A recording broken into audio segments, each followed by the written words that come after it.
5 ठो हैं, उनमें से 5वां समझने लायक है, उसी पर 2 ठो क्वेश्चन भी हैं 5.2 में 2 ठो क्वेश्चन दिए हैं 5वां पासुलेट पर आधारित, और 4 ठो तो बहुत सिंपल है, लिखवा देते हैं अभी। पासुलेट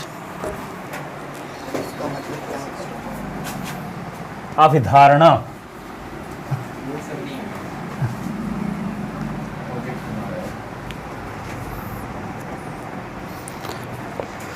अभिधारणा फर्स्ट लिखो, पासुलेट। अरे आज मार्करों न चलेगा क्या? हाँ,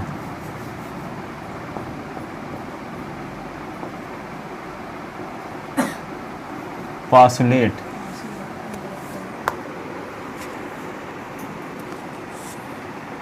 ठीक है। फर्स्ट हिंदी में इसको बोलते हैं अभिधारणा, अभिधारणा फर्स्ट। तो अभिधारणा फर्स्ट क्या है? ए स्ट्रेट लाइन में बी, देखो ए स्ट्रेट लाइन में B drawn from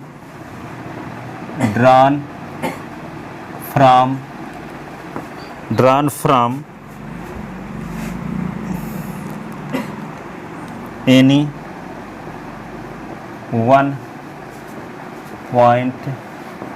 one point to any other point वो क्या है? एक बिंदु से दूसरी बिंदु तक एक लाइन खींची जा सकती है, सीधी सी बात है कि नहीं है? क्या लिखा है? ए स्ट्रेट लाइन में be drawn from any one point two any other point, एक बिंदु से दूसरी बिंदु तक एक रेखा खींची जा सकती है। हो गया, सामान्य चीज है, यूनिवर्सल ट्रूथ है, बचपन से जानते हो। लिखो दूसरा, पासुलेट सेकंड। समझना सिर्फ 5th नंबर है, ये तो सामान्य चीजें हैं। A terminated line can be produced infinitely. A terminated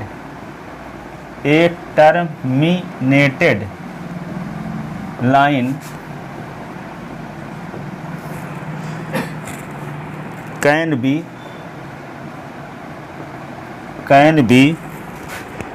produced infinitely.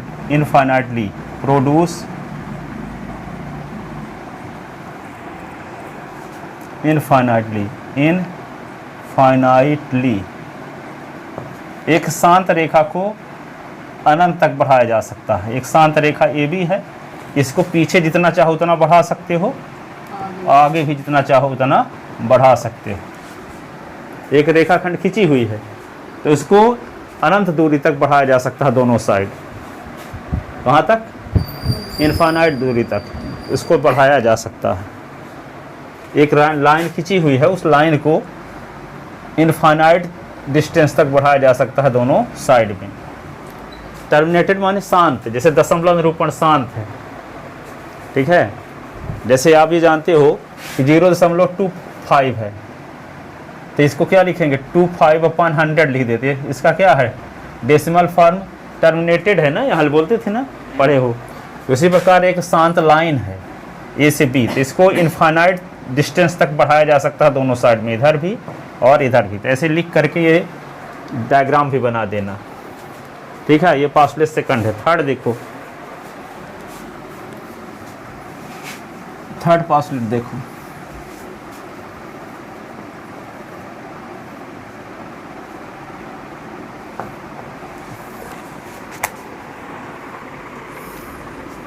ये circle can be drawn, a circle can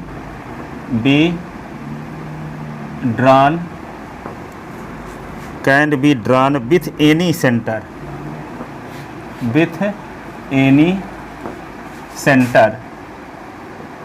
any centre and any radius, any radius, किसी भी पॉइंट को सेंटर मानकर कोई भी रेडियस का सर्किल खींचा जा सकता है। जो मन हो, कोई पॉइंट ले लो सेंटर मानो और उसको कोई रेडियस लेकर 1 सेंटीमीटर, 2 सेंटीमीटर, 15 सेंटीमीटर, किसी पॉइंट को आप सेंटर मान लो और कोई रेडियस लेकर के एक सर्किल खींच सकते हो कि नहीं। कोई भी पॉइंट को सेंटर मान लो तो एक सर्किल ये बन गया। मान लो इसका सेंटर O है और रेडियस क्या है OA, इसको रेडियस मान लो कैपिटल या स्मॉल r है। अब एक और सर्किल हम खींच सकते हैं। मान लो कोई पॉइंट O डैश है और इसकी रेडियस कैपिटल R है, तो इस रेडियस का हम एक सर्किल और खींच सकते हैं। तो किसी पॉइंट को सेंटर मानकर और किसी रेडियस का एक सर्किल हम खींच सकते हैं। ठीक है, कोई ज़रूरी नहीं है कि 5 सेंटीमीटर रेडियस लेना पड़ेगा और किसी पर्टिकुलर पॉइंट को ही सेंटर लेना पड़ेगा। किसी पॉइंट को आप सेंटर मान लो, कोई भी रेडियस लेकर के एक सर्किल आप खींच सकते हो। किसी भी पॉइंट को सेंटर मानकर और कोई भी रेडियस का एक सर्किल खींचा जा सकता है। मान लो पॉइंट O को सेंटर मान लिए, 5 सेंटीमीटर रेडियस लेकर एक सर्किल खींच दिए। ठीक है, O डैश को सेंटर मान लिए और 10 सेंटीमीटर रेडियस लेकर एक सर्किल खींच लिए राउंडर से। ठीक है, किसी भी पॉइंट को नहीं, जैसे मान लो यहाँ पे एक तो बड़ा सा कागज़ पड़ा है, तो आप क्या करोगे, किसी को सेंटर मान के सर्किल खींच दिए कि नहीं ऐसे। तो किसी भी पॉइंट को सेंटर मान के हम जितने सारे उतने रेडियस खींच सकते हैं। कोई भी रेडियस लेकर उसकी रेडियस बढ़ा दिए, कम कर दिए। ठीक है, तो किसी पॉइंट को सेंटर मानकर कोई भी रेडियस लेकर के एक सर्किल खींचा जा सकता है। तो पहला क्या है प्रॉपर्टी, 2 पॉइंट से होकर एक लाइन खींची जा सकती है। ठीक है, एक स्ट्रेट लाइन को दोनों साइड में इनफाइनाइट डिस्टेंस तक बढ़ाया जा सकता है। तीसरी प्रॉपर्टी क्या है, किसी भी पॉइंट को सेंटर मानकर कोई भी रेडियस लेकर के एक सर्किल खींचा जा सकता है। समझ गए, 2 पॉइंट से होकर के एक लाइन खींची जा सकती है। किसी भी लाइन सेगमेंट को हम क्या करेंगे, इनफाइनाइट डिस्टेंस तक बढ़ा सकते हैं। तीसरा क्या है, किसी भी पॉइंट को सेंटर मानकर कोई भी रेडियस लेकर एक सर्किल खींचा जा सकता है। समझ गए। आप लिखो चौथी property,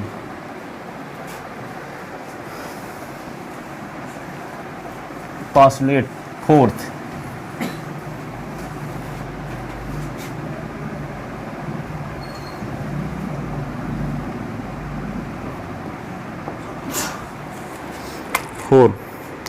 all right angle are equal to each other. All right angles are equal to each other.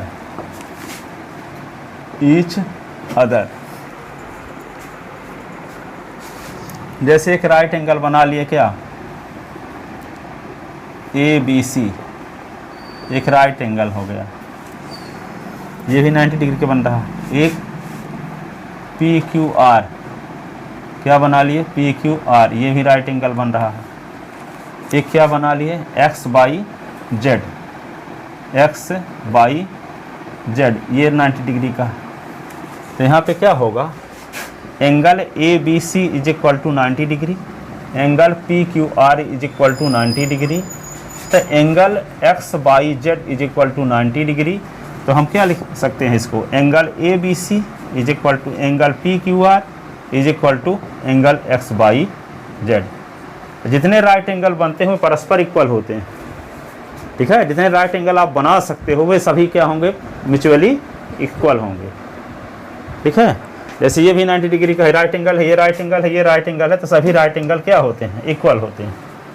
वही लिखा गया ABC 90 degree, PQR 90 degree, XYZ 90 degree. तो ये सब तीनों आपस में क्या होंगे, इक्वल होंगे। ठीक है, तो R राइट एंगल क्या होते हैं, म्यूचुअली इक्वल होते हैं, म्यूचुअली इक्वल होते हैं। तो 2 पॉइंट से होकर के एक लाइन खींची जा सकती है, पहली पोस्टुलेट। दूसरा पोस्टुलेट क्या है,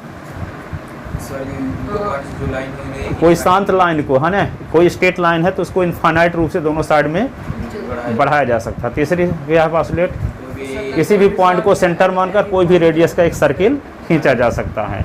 ठीक है, फिर चौथा क्या है, इक्वल टू ईच अदर।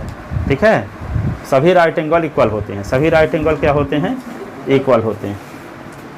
अब देखो पांचवी प्रॉपर्टी, उसी में थोड़ा राज की बात है वो भी आसान है, परंतु थोड़ा समझना है ज़्यादा।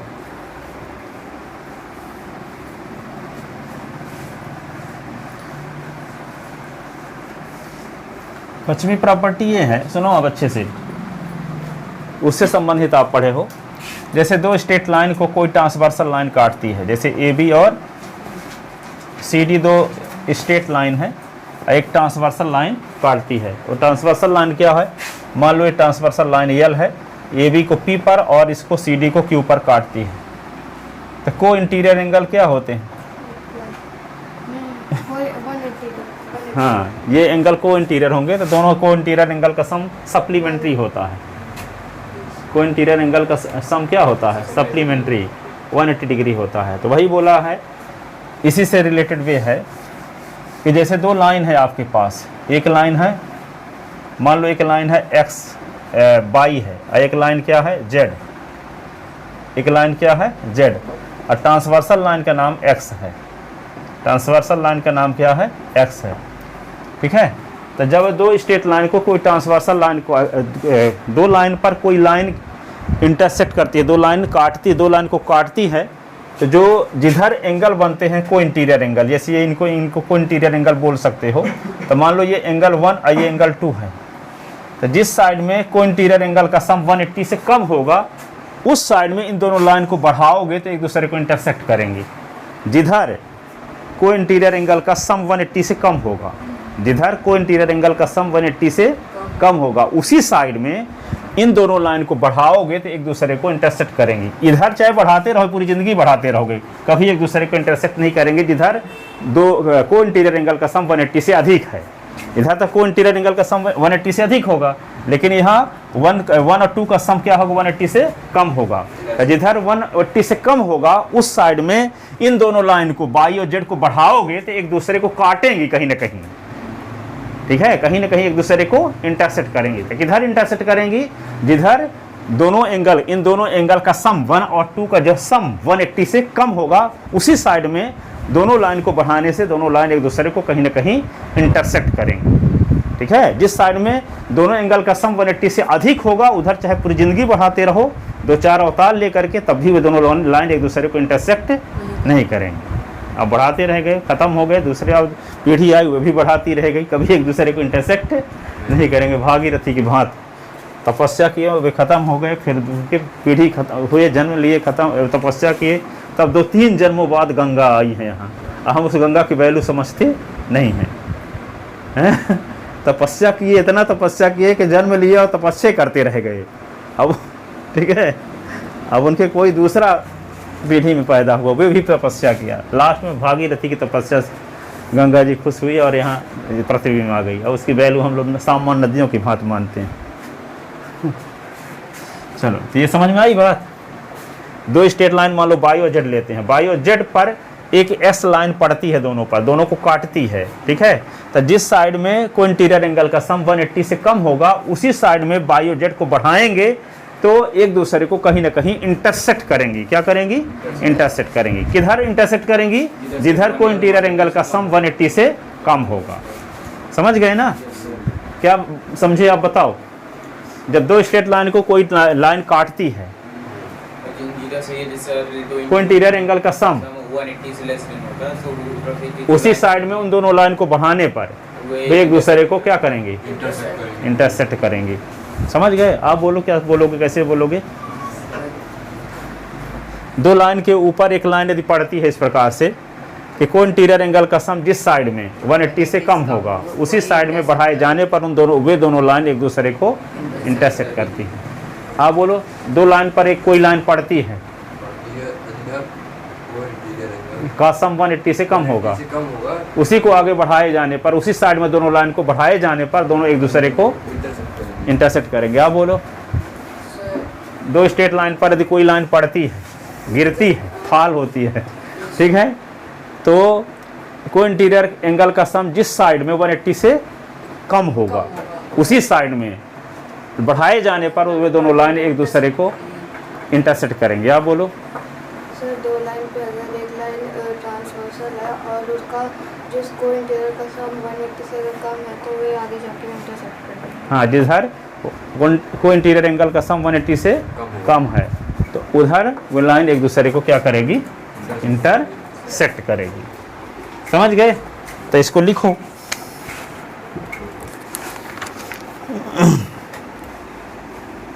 फाइव लिख लेते हैं यहाँ पर।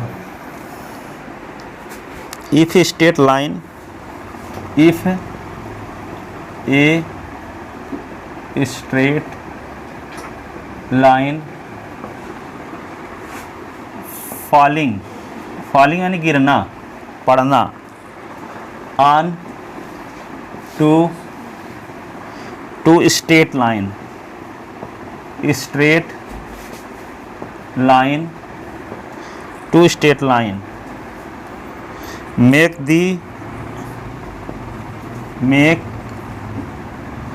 the interior angles, इनको इंटीरियर एंगल भी कहते हैं ना, interior angles on the same side, एक ही साइड के interior angle, same side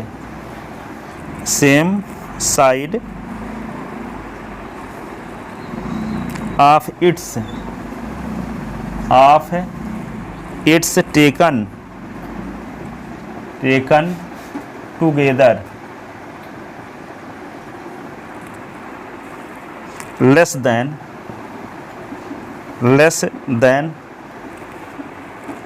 to right angle, less than two right angle. Two right angle 180 होता है ना, two right angle,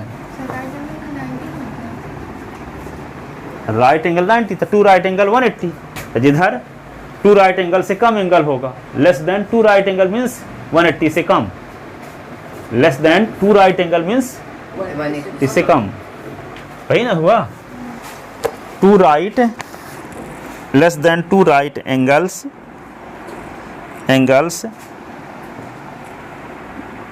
then the two straight line, then the two straight, क्या कर रहे हो, straight lines if produce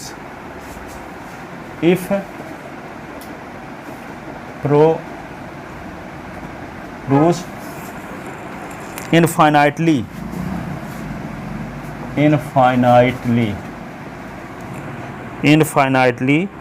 meet on that side, on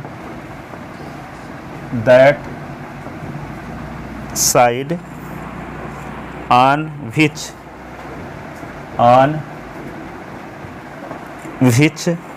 the sum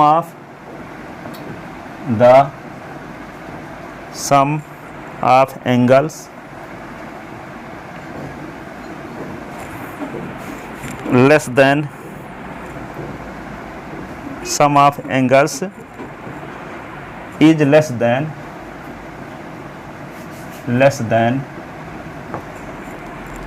two right angles.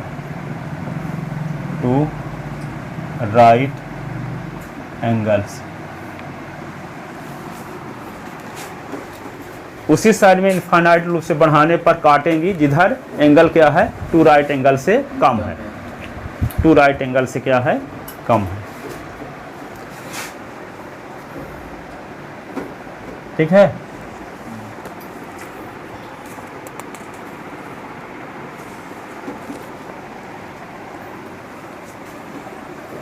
अब देखो, तो पहली प्रॉपर्टी क्या है, पहला पासलेट क्या, 2 पॉइंट से एक लाइन खींची जा सकती है।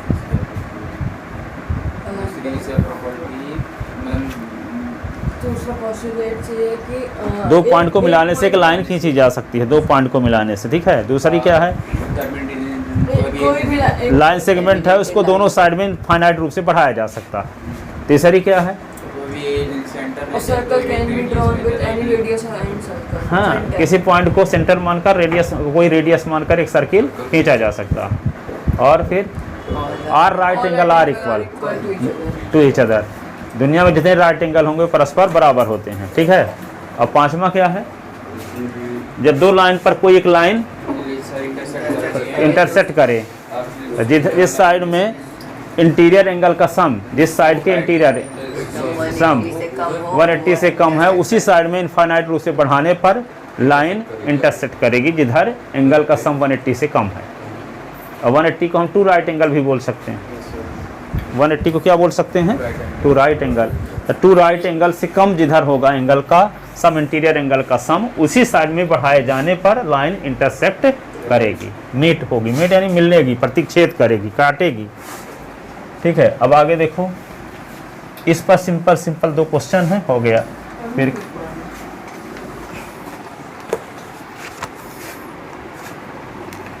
तो ये 5.2 का पहला क्वेश्चन क्या है, how would you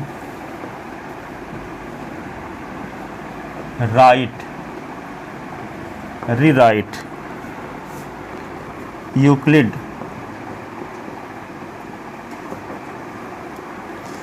fifth postulate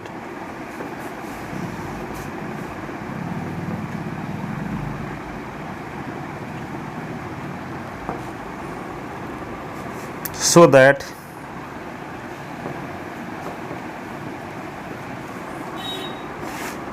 it would be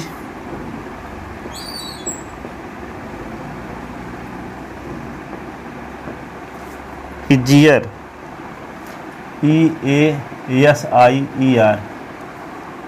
to understand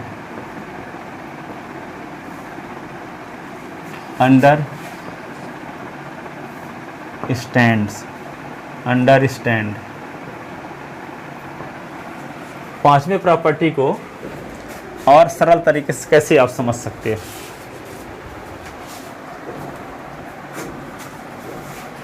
और सिंपल तरीके से कैसे लिखा जा सकता है, समझा जा सकता है। इसके माध्यम से ये है कि जैसे दो स्ट्रेट लाइन इंटरसेक्ट करती हैं, ठीक है, तो किसी लाइन के पैरेलल दो इंटरसेक्टिंग लाइन पैरेलल कभी नहीं हो सकती। दो डिफरेंट इंटरसेक्टिंग लाइन, जैसे मान लो एक लाइन है, मान लो एक लाइन का नाम हम क्या रख लिए, यल, इस लाइन का नाम क्या रख लेते हैं, यम। तो ये दोनों इंटरसेक्टिंग लाइन हैं। तो एक लाइन के पैरेलल दो इंटरसेक्टिंग लाइन नहीं खींची जा सकती। जो खींची भी जा सकती है तो इसके इंटरसेक्शन पॉइंट से खींची जा सकती है। जैसे यल और यम कहाँ पे इंटरसेक्ट करती हैं, पी पर।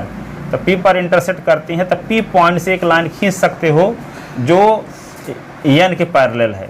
लेकिन यदि एक ही लाइन के पैरेलल कोई लाइन नहीं खींची जा सकती, जैसे यल के पैरेलल हम कोई लाइन यम खींच दें और एन के पैरेलल कोई लाइन एन खींच दें और दोनों इंटरसेक्टिंग भी हो, तो सब पॉसिबल नहीं है। दो लाइन इंटरसेक्टिंग लाइन यदि हैं, दो लाइन क्या हैं, इंटरसेक्टिंग लाइन है, तो वे दोनों इंटरसेक्टिंग लाइन एन लाइन एक ही लाइन के पैरेलल नहीं खींची जा सकती। खींची जा सकती हैं क्या, खींचो के दिखाओ। एक ही लाइन के पैरेलल दो लाइन खींचो जो इंटरसेक्टिंग हो। एक ही लाइन के पैरेलल होनी चाहिए और दोनों लाइन जो खींचने जा रहे हो इंटरसेक्टिंग भी हो। हाँ, एक ही लाइन के पैरेलल खींचना है और वे दोनों जो लाइन आप खींच रहे हो, दोनों लाइन को, दोनों एक ही लाइन के पैरेलल हो और इंटरसेक्टिंग भी करती हों, दोनों एक दूसरे को काटती भी हों। ऐसा पॉसिबल है, खींच सकते हो, लेकिन वे सब पैरेलल रहेंगी, इंटरसेक्टिंग नहीं रहेंगी। जैसे हम एन के पैरेलल लाइन खींचते हैं, देखो एन है और इसके पैरेलल लाइन खींच देते हैं यल, और ये क्या है, यम, यल खींच दे और यम, तो ये दोनों लाइन इंटरसेक्टिंग लाइन नहीं होंगी। तो हम क्या बोल रहे हैं कि एक ही लाइन के पैरेलल नहीं खींच सकते ना, कि ये दोनों लाइन इंटरसेक्टिंग लाइन भी हों और एन के पैरेलल भी हों। तो एक ही लाइन के पैरेलल दो इंटरसेक्टिंग लाइन नहीं खींची जा सकती। खींची जा सकती है, नहीं खींच जा सकती। इस प्रकार से 5 पोस्टुलेट का संशोधन हुआ है और इस प्रकार से उसको दो पार्टों में डिवाइड कर दिया गया है। ठीक है, तो यहाँ पे क्या लिख सकते हैं, टू डिफरेंट लाइन लिखो, इसको लिख लो, two different line, two different line, two different intersecting line, two different intersecting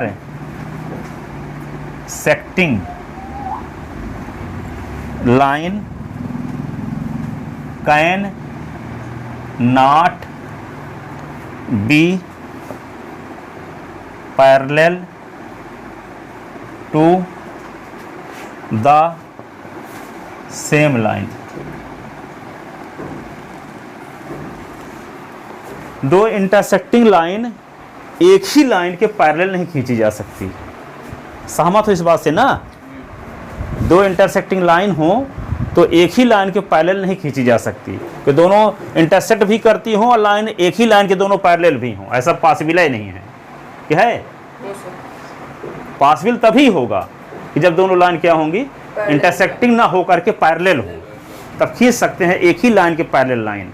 लेकिन एक ही लाइन के पैरेलल भी हों और दोनों इंटरसेक्ट भी करें, ऐसा संभव नहीं है। तो वही तो लिखा है, two different intersecting line can not be parallel to the same line, same line, बल्कि दोनों इंटरसेक्टिंग लाइन के कॉमन पॉइंट से लाइन खींच सकते हैं हम यल के पैरेलल, परंतु ये दोनों लाइन पैरेलल नहीं रहेंगी।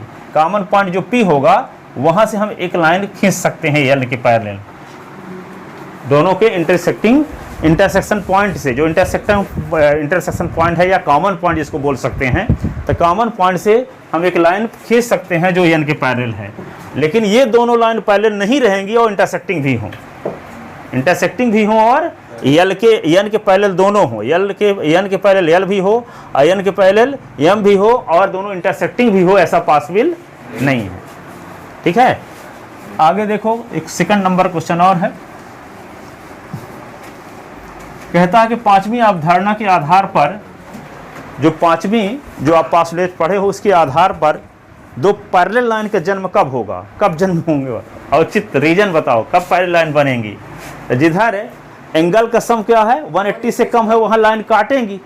ठीक है, जिधर 180 से कम इंटीरियर एंगल का सम जिस साइड में क्या होगा, इंटीरियर एंगल का सम 180 से कम होगा, उधर लाइन इंटरसेक्ट करेंगी।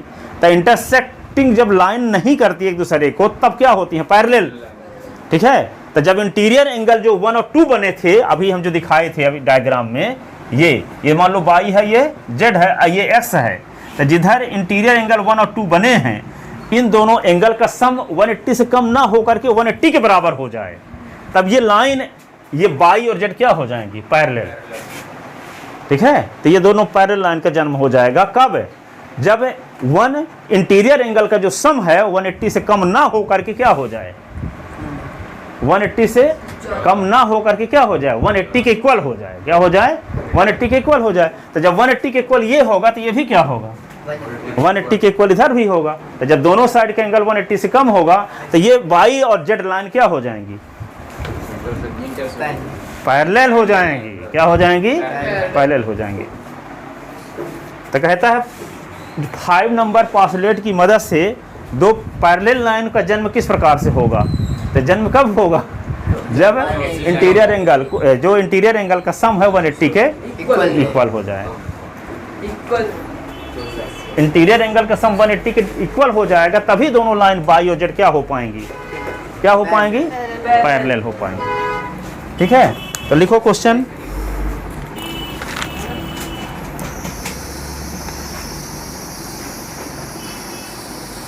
क्वेश्चन सेकंड देखो कैसे लिखा है। डज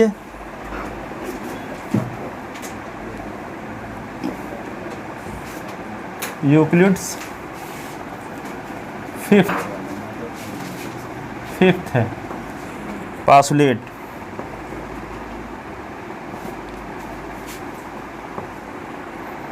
imply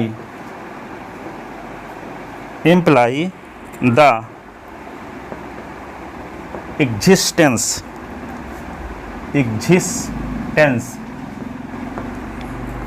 of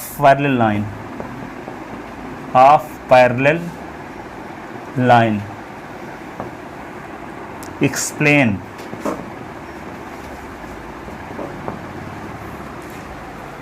ठीक है, पांचवें पास्टुलेट की मदद से दो पैरेलल लाइन का एग्जिस्टेंस किस प्रकार से हो सकता है, उसकी व्याख्या कीजिए। ठीक है, तो समझ गए ना कैसे हो सकती है पैरेलल लाइन।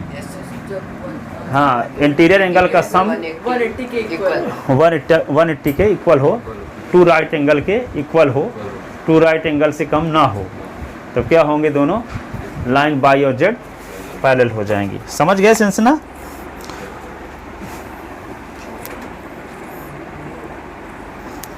लिखो अकॉर्डिंग, ये सलूशन इसका कैसे लिखोगे। The fifth postulate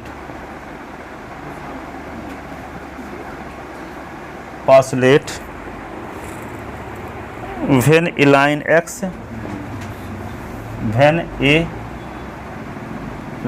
x falls on two lines by and z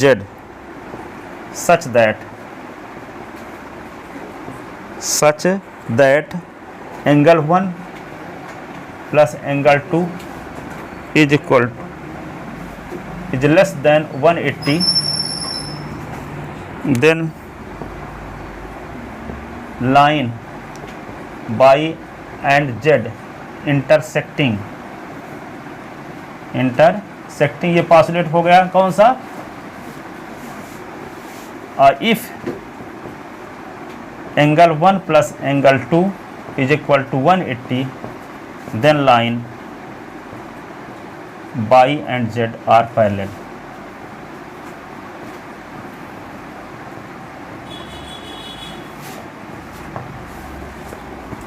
ठीक है, यदि बाई और जेड लाइन पर कोई एक्स लाइन पड़ती है, ठीक है, तो यदि 1 और 2 का सम 180 से कम है तो लाइन इंटरसेक्ट करेंगी, और 1 और 2 का सम क्या हो जाए 180 के इक्वल हो जाए, then line Y and Z are parallel. ठीक है, इस प्रकार आपका ये 5 चैप्टर भी खत्म हो गया। 5 चैप्टर के आपको 7 एक्जियम्स बताए थे, अब 5 पास्टुलेट बताए, और उस पर आधारित जो क्वेश्चन एनसीईआरटी में दिए गए हैं वे सब बताए गए। वो क्वेश्चन हमको इतने पढ़ा तो दिए हैं, पर हमको ये लगता नहीं है कि आप लोग लिखे हुआ होगे आएगा एग्जाम में, तो लिख लोगे हम ना लिखोगे तो फिर संडे के टेस्ट में, तो संडे के टेस्ट में देंगे 1 से 7 तक। अभी तो परीक्षा तो दे लो वहाँ का।